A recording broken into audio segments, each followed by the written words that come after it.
로마서 6장 15절에서 23절. 제가 어릴 때 아버지께서 전집을 사주셨습니다. 그때 감명 깊게 읽은 책이 지금도 생생히 기억이 납니다. 그 전집에는 그 엉클 톰스 캐빈, 즉 톰 아저씨의 오두막집이 있었습니다. 그 내용은 이러했죠. 켄터키주의 지주 셀비 부부는 노예들에게는 마음씨 좋은 사람이었습니다. 하지만 셀비는 사업에 실패하고 막대한 빚을 져 농장을 빼앗길 위기에 처하자 어쩔 수 없이 자신에게 충실했던 노예 톰과 혼혈노예 엘리자의 5살 난 아들 해리를 노예 사형인에게 팔게 됩니다. 아들 해리와 헤어질 것을 알게 된 그 엄마 엘리자는 해리를 데리고 도망치게 되죠. 해리의 아버지인 조지 해리스를 만나 평화주의 교회인 케이커 공동체의 도움으로 무사히 캐나다에 당도합니다.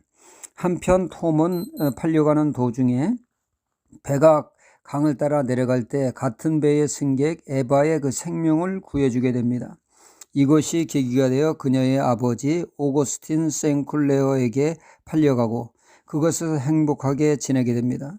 그러나 에바와 오거스틴이 사망하고 냉혹한 시몬 레글리에게 다시 팔려가서 레글러의 목화밭에서 심한 학대를 톰은 받게 됩니다. 톰은 레글러의 다른 노예인 캐시와 에멀린의 탈출을 도와주고 그로 인해 레글리로부터 죽임을 당하게 되죠. 톰이 죽음 직전에 톰의 원래 주인인 셀비 부부 아들 조지는 톰을 다시 사들이려고 찾아왔지만 톰은 결국 사망을 합니다. 조지는 켄터키 본가에 돌아와 노예들에게 톰의 희생을 알리고 모든 노예를 풀어주게 됩니다.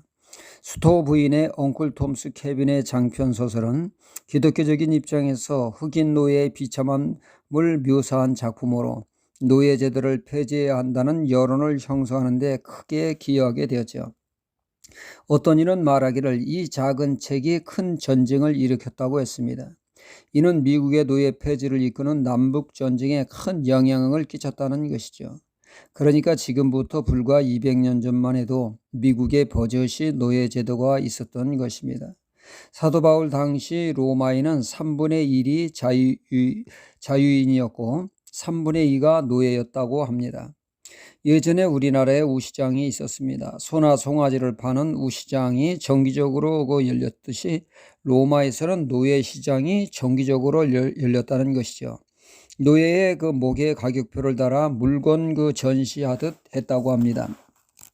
물건을 살펴보고 사듯이 노예의 입을 들쳐 치아 상태를 양호한지를 보고 또 힘께나 쓸 수 있는지 팔뚝도 만져보고 꼼꼼히 살펴보고 흥정해서 노예를 사고 파는 것이 자연스러운 일상이었던 것이죠.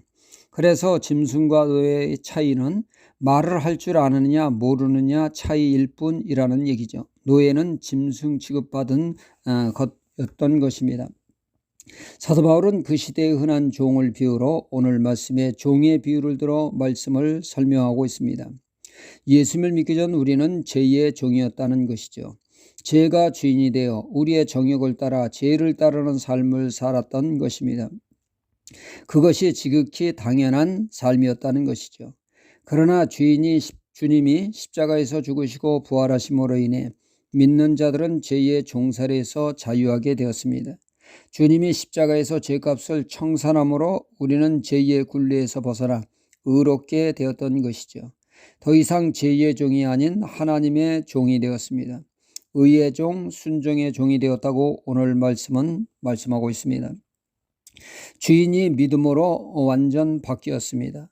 믿기 전에는 죄의 종으로 말씀에 불순종한 삶을 살았지만 믿는 우리는 하나님의 말씀에 순종하며 살아야 하는 의의 종이 되었다는 것이죠.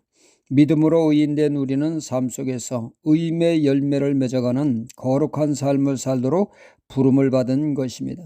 우리는 주인이 바뀌었음을 알아야 합니다. 그리고 우리는 종의 신분을 늘 잊지 말아야 합니다. 남북 전쟁을 통해 노예 제도가 폐지되어 노예들은 자유하게 됐습니다. 그럼에도 불구하고 여전히 종소리하는 사람들이 있었다고 합니다. 자유를 누리지 못하고 말이죠. 우리가 그런 삶을 살면 안 된다는 것이죠. 여전히 죄의 종인 양 죄를 따르는 죄와 더불어 사는 것 더 이상 안 된다는 것입니다.